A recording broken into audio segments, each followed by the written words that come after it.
Thank you, Kanwal, and it's really great to be here at Fireside Ventures. I'll present to you, the context of, you guys are all talking about consumption and all that, but what is happening on the digital side and what's the connection of that to the consumption story that you're all behind. Now, India's digital transformation has been happening for more than a decade now, and it's something which has made a huge impact on lives, but also on way business is conducted and so on. The important year in India's digital journey was 2016. 2016 was the inflection point.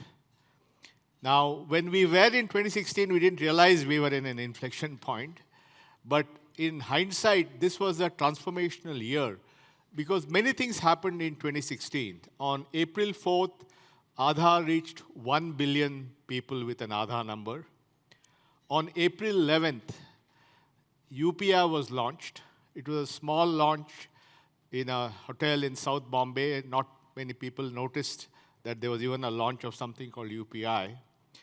On September 2nd that year, RBI launched something called the Account Aggregator, which is a remarkable idea, which is transforming credit and so on. On September 5th, Jio was launched. Jio was launched by Mukesh Ambani and dramatically changed the cost of data in India. On November 8th, we had demonetization. On December 30th, the Prime Minister launched the BEAM application. Imagine so many things happened in 1 year.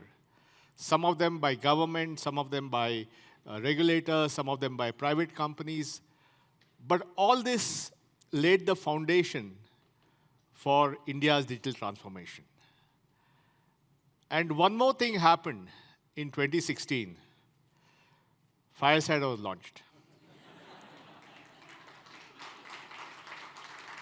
I don't know that Kanwal had some premonition or he was in the know of what's going on, but great timing to launch Fireside in the same year that India's digital transformation was taking off. This actually has had 3 phases. In the first phase, the foundational phase, we had ID services. Aadhaar went to, as I said, to 1 billion users. Smartphones happened thanks to the Jio and then Airtel. And then in the last 10 years, we have seen a dramatic explosion in the startup economy. Many of you are representatives of that. India went from a few thousand startups to 100,000 startups. India began formalization. More and more people joined the formal economy. You had both our income tax and indirect tax system, GST, were built on a technology platform leading to digital-first taxation. Account Aggregator allowed you credit. So you could see the build-up. And now I believe we are reaching an exponential phase in the next 5 years, which are going to see massive expansion of MSME credit, which applies to all the retailers and others in your ecosystem. New commerce formats, I'll talk about that. And ultimately, a $6.5 trillion economy by 2030. So you can see the slow build-up of how technology evolution over so many years brought us to this stage. Now, we are defining something called alpha, which is what is the alpha over regular factors of growth. Because, India has many things going for it. It's a young country. It's aspirational. As incomes go up, people have a larger proportion of income on disposable discretionary income. India is going from unbranded to branded. So all these are happening as part of any society which is getting better and richer. But that is being further amplified by the digital infrastructure that we have. And we talk about it in 2 phases, but Alpha 1 is how did digital public infrastructure amplify all this?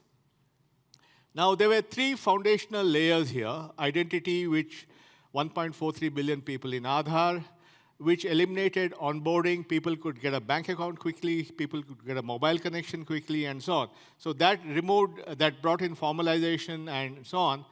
And then, of course, UPI. I talked about the launch of UPI on April 11, 2016. in October of 2016, UPI had reached 100,000 transactions a month. And then, as I explained, November 8th was the demonetization, and then the whole app business took off, PhonePe, Paytm, Google Pay, all that. And today, this system is doing 21 billion transactions a month. 21 billion. It's the world's largest payment system. And it's zero cost. It's very important. It's no cost. If I pay somebody 10 rupees, they get 10 rupees. There's no fee. And it's all instant, real-time transfers. And it's from anywhere to anywhere. I could be using PhonePe, you are using Google Pay, I may be HDFC Bank, you may be SBI, and I can do a real-time 10 rupee transaction. So that's fundamentally transformational. And the third thing that happened was the data got sorted. We have DigiLocker, which has few hundred million people, 9.5 billion documents are there. So people have their Aadhaar card, their driver's license, the passport has come onto DigiLocker. Suddenly, all your documents are on your phone. You don't need anything else. And then Account Aggregator, we remember I told you this was launched on September 2nd, 2016, allowed people to use the digital footprint to get access to credit and so on. So this is what's the three things that are building blocks. And this will give you the scale of what is happening. 1.43 billion Aadhaars issued. And then Aadhaar was linked to the bank accounts. DBT was instant transfer of money. Since the beginning, $500 billion has been transferred into people's bank accounts. Every time there's an election, there's some money transferred. And then DigiLocker, as I said, has 9.5 billion documents. The Bharat Bill Payment System, which is a system built by NPCI, does 260 million monthly bill payments. FASTag, another system which I was involved with architecting 15 years back, does 373 million transactions a month. And this, it was designed for highways, so when you go through the highway, you pay. But it's now used for parking, it's used for congestion charges. It's a platform for charging a vehicle for something or the other. And then, of course, for many of my friends, their first encounter of this was DigiYatra. Till then, they said, oh, what is all this stuff you're doing? I don't understand it. But the day they were able to go to an airport and go straight to the plane, they said, oh, now I know what you're doing. So DigiYatra has 19 million users across 24 airports, and is leading to people going through the fast track. So this is real impact. It's happening at scale and moving the needle for a billion people. Now, UPI, as I explained, went from nothing to 21 billion transactions. In FY25 alone, there were 186 billion transactions on UPI. And what's important is 50% of that was under 500 rupees, which means the small vendor, so the person selling vegetables in the cart, the guy selling coconuts on the street, they were all taking UPI payments. Many people say, no cash, only UPI. So it changed the whole game. Zero cost of transaction, and then laid the foundation for other things, access to credit, insurance, and so on. So this was putting basically a payment terminal in every pocket. So today, if I have a phone, if I have UPI, if I have my IDs in my DigiLocker, that's all I need. I don't need a wallet. I can pay, I can show my ID, I can do everything. So this is a transformation that has happened. So this has led to this leapfrogging. So Jio collapsed the data cost in 2016, and Airtel followed suit. Identity removed onboarding friction. UPI created zero friction payments, and that laid the foundation for consumption. So this is important. It's not just the fact that we have a young audience and people are going to brand it. These are the enablers that laid the foundation for consumption. And that's really what happened in the DPI journey. Now, look at what happened with the mobile side. Today, we have 815 million internet users, 675 million smartphone users, and 470 million people on some social media. And the price per GB has dropped dramatically since 2016, around this time when it got launched. You can see the drop. And this is India still continues to be among the lowest cost data networks in the country. So imagine cheap data and no cost of transaction for payment. What else do you want in commerce, right? So all that is happening. Now, the other big shift is because of the rise of this, how people saw things changed. You see the television penetration between 2019 to 25, it hardly inched up. But OTT monthly users went up to twice telephone. In other words, for most people, for 400 million people, their first source of video feed is on their phones. And only 200 million have TVs, and so too with Instagram. So this is a whole mobile first, YouTube and video on your phone first audience that we're talking about. Now, this in turn led to a wave of e-commerce. And if you look at it, if you divide India into metros, the big cities, Bombay, Bangalore, Hyderabad, Delhi, Chennai, and so on, and then you have tier 1 cities, maybe the ones with more than 1 million population, and then you have tier 2 plus, the smaller towns. In these, the population is lower, about a little 100, 150 million, and their per capita annual spend is about $1,200. But in tier 2 and 3, the population is almost 1 billion people, and their per capita spend is about half of these guys. So it's less spend per person, but many more people buying there. And the estimate is that by 2030, the tier 2 plus consumption will be $750 billion, which is about half of what's going to happen. In other words, the future of consumption is going to be in tier 2 plus cities. More buyers, less purchasing power per buyers, but their total buying equal to all the buying in metro and tier 1. And now we know aspiration has no zip code. Aspiration is everywhere, no matter if you live in the smallest town. Digital exposure, we talked about how everybody is using Reels, YouTube, Instagram, and so on. They're seeing what's happening. They're seeing all the influencers. The aspirations are matching. They want the same brands. They want the same beauty, same experience. Consumption is following. And physical consumption is also going up. So thanks to this Instagram and all that, everybody wants to look better. Salons, spas, wellness centers are booming in tier 2 plus cities.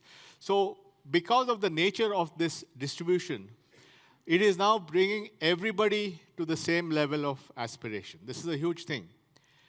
Now, this is not the first time that somebody used a technology for bringing people who are in smaller areas to have the same aspirations as what people have in the cities.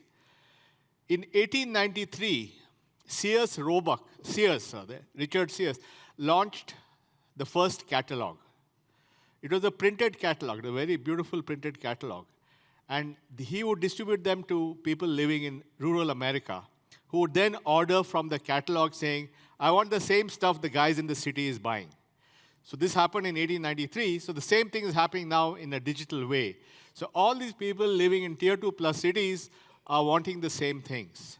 But there are a few differences. One is they are not necessarily all English speakers. They speak Hindi, Marathi, Telugu, Tamil, whatever. They're very value conscious, price sensitive, deal-driven buyers. And they look at group, they want ratification by their friends and family. They want voice-first capability. So this is what is required for this audience. But they're all aspiring. They all want this. And that's why we expect half the consumption in the next 5 years to come from these areas. Now, Meesho is a good example of a company which has gotten this right. They have grown from 136 million transacting users to 251. The frequency has gone up. And the number of sellers has gone up. And this has led to a 40,000 crore annualized net merchandise value. So they have tapped into this aspirational market. They have many, many buyers who are the first-time buyers on their platform. There are many sellers. And it's really optimized for this, this segment. So this is a public company. This is all data in their public records. Now, this is very different from the US retail, what happened. In the US retail, it took 100 years.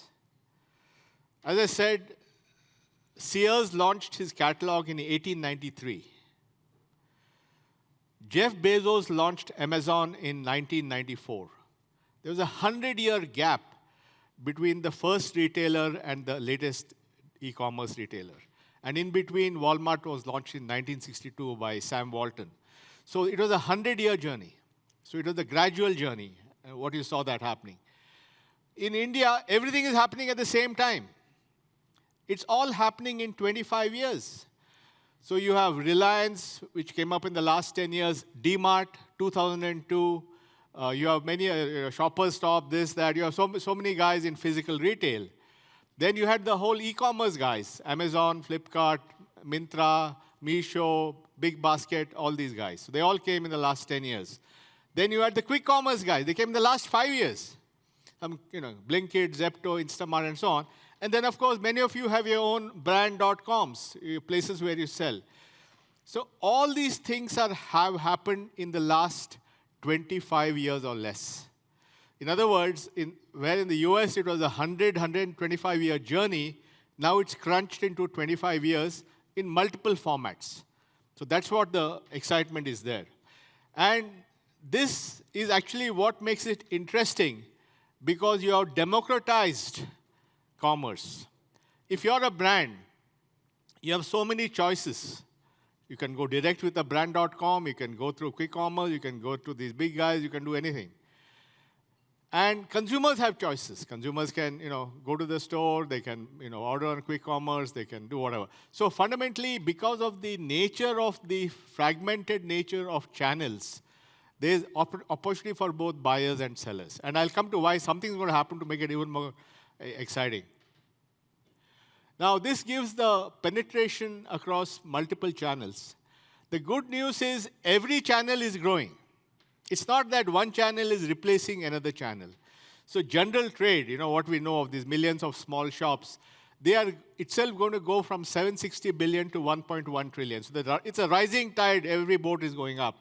Modern trade, the Reliance and DMarts of the world is going up from 124 to 281. E-commerce is going up. But the two guys who are really growing very fast, quick commerce expected to go from 3 billion to 50 billion by 2030, and brand.com, direct-to-commerce, from 7 to 33 billion. So quick commerce is growing at a 61% CAGR, e-commerce at 15%, and brand.com at 31%. So all these are growing. And then there are many others happening. There is now a form of a combination of modern trade with general trade, where people are opening specific small format stores in small cities. So they are chains, but they're small format like a regular store, but modernized with technology. You have Apna Mart, you have Super K. There's 4 or 5 of them all there. They are going to grow also and create a thing. Then there's ONDC, which is doing more than 15 million transactions a month, which will grow and enable brands to reach consumers. So there's a lot happening in this space.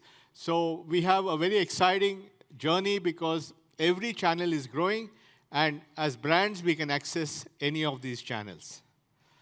One case study, a company of yours, the sleep company, is also shown how you can combine physical and digital very well. This was a company which built the brand through digital-first channels, but then used the data of where the demand was to figure out where they should open stores. Now, these are not stores in the classical sense you go and buy a product. These are experience stores where you experience the mattress. You lie down, you fall asleep, you say, I want to buy this mattress. And then you place the order, which is done through the regular warehouse and so on. So it's really experience store-led. And today, this company is doing 180 experience stores, more than 180 experience stores, 800 crores of annual run rate revenue, and majority of the revenue is from the people coming to the store, experiencing the mattress, and buying it. So a good example of digital and then going to physical. And more brands are figuring out the right combination of digital and physical, direct brand selling to selling through channels. So the whole thing is everybody's trying to figure out what's going to happen. Now, so far we talked about how we have the turbocharging alpha from digital public infrastructure. Now, there's a new game in town. What will Agentic AI do to this? In other words, you already have one booster coming from digital public infrastructure, payments, UPI. And now we have another booster coming from Agentic AI. And I'll try to explain, I'll try to hypothesize what is likely to happen. Now, this is an example of a live application which has been built as part of something we are working on called the India Energy Stack. And basically saying, can people buy and sell electricity? Now, that sounds like a very weird thing because, you have your house, you have a connection, you go to your local provider, you pay a monthly bill and all that. But what is this business of buying and selling electricity? The thesis is that as more and more people have their own production of electricity, as more and more people have rooftop solar, for example, and India has a plan to have 10 million households with rooftop solar, all the solar you have, the energy you can produce, you may not consume yourself. And so far, what you did was you tried to sell it to the grid. And there's something called net metering where you sell it to the grid and you get a credit for that. But that takes 3 to 6 months. What do you do? So is there a way to sell to your neighbor or to sell to somebody else? And we call that peer-to-peer energy trading. It's a whole new idea because we didn't have this before. And India is building a national platform for peer-to-peer energy trading. So today, a farmer in UP who has rooftop solar, has excess energy, can sell to a tailor in Delhi who reduces electricity bill by buying power from you. And you can do that now. But how the hell do you sell electricity? I mean, it's very complicated. And it's peer-to-peer. It's not even about brand selling it. That's where Agentic AI comes in. So this is possible because an agent is there on both sides. There's an agent for the seller, there's an agent for the buyer. And both of them can be activated by voice. And both of them, the complexity of selling electricity is hidden behind in the app. So you can give a simple voice command to sell, and you can give a simple voice command to buy. So because of using this agentic AI properties, suddenly you're able to make a new and complex idea of selling small chunks of sachets of electricity. You can make it a phenomenon. And that is the power of agentic AI, that you can essentially simplify. Remember, we talked about the fact that these tier 2 towns, it's about Hindi, Tamil, Marathi, and all that. It's about voice. So all that can now be enabled by agentic AI. And that's what we have shown in this live example. So the next big advantage is how do we use agentic AI to bridge the gap to untapped consumers?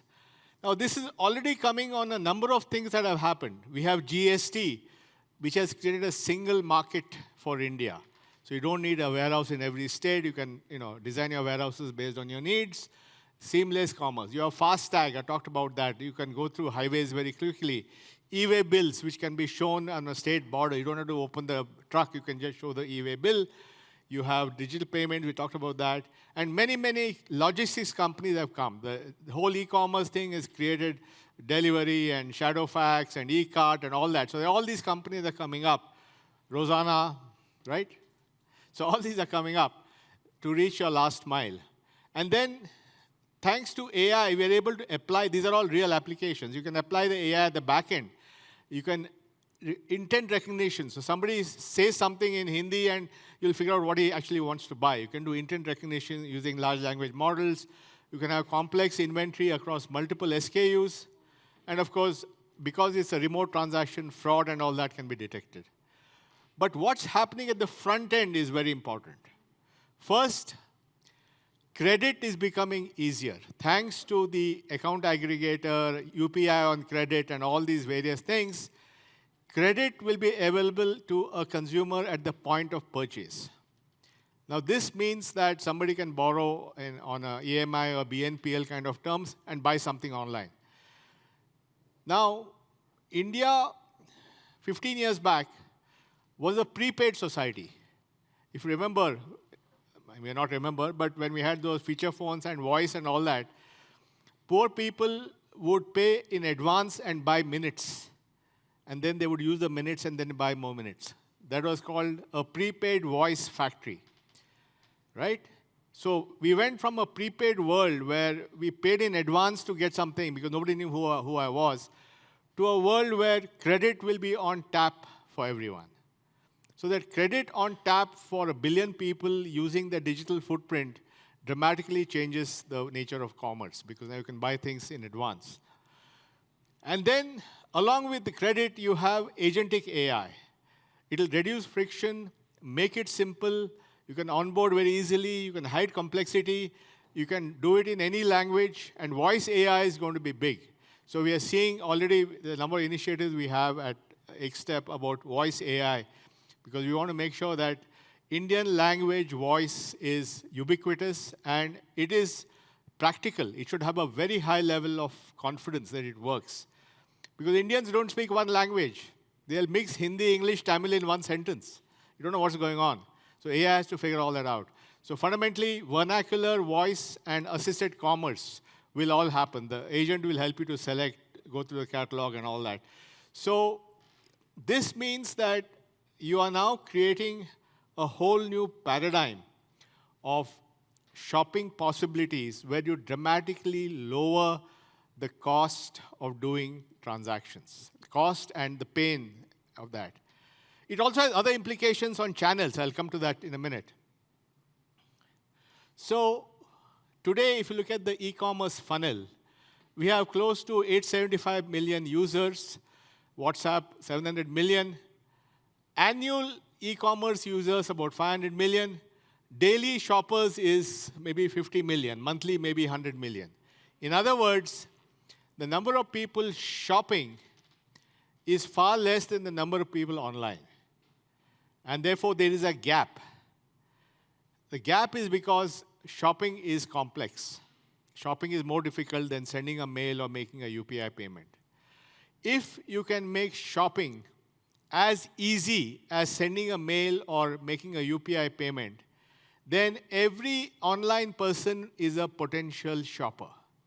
So if you get this incremental opportunity to tap into this base, and this is only going to grow, you can increase. So if you get this right, then you will have so many people who will become buyers.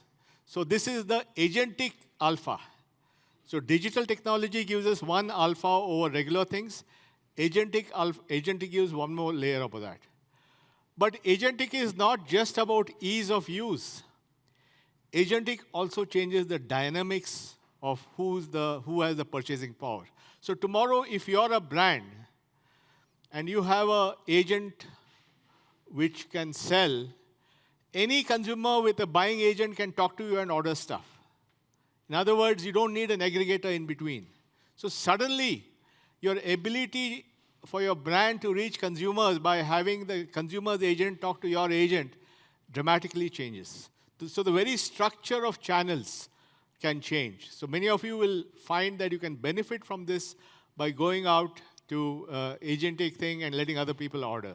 So it's not just that you're making it simpler for people to use, the fundamental power structure changes because there's nobody in between sitting and directing traffic to you. You can talk to the agent and my consumer agent will search for some product, look at your catalog, look at somebody's catalog, decide what to buy it.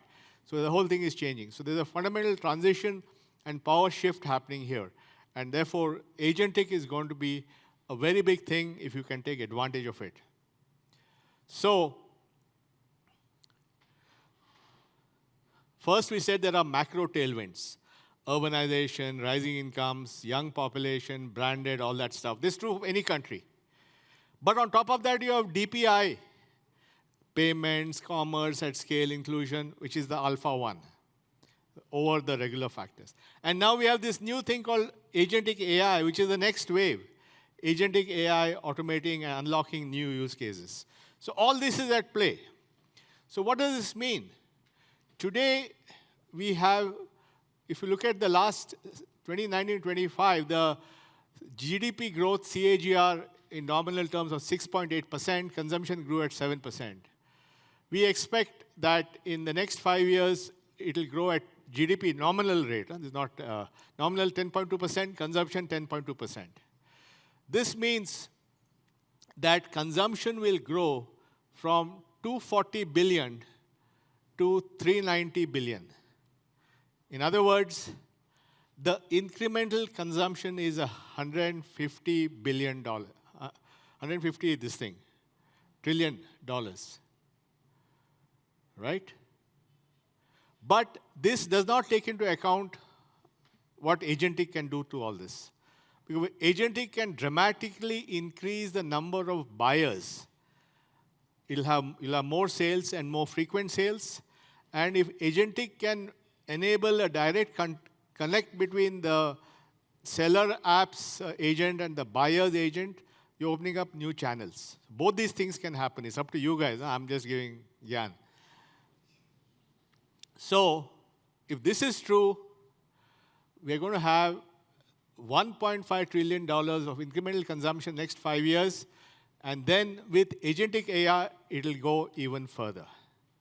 So this is the future you guys have to aim for. Thank you very much.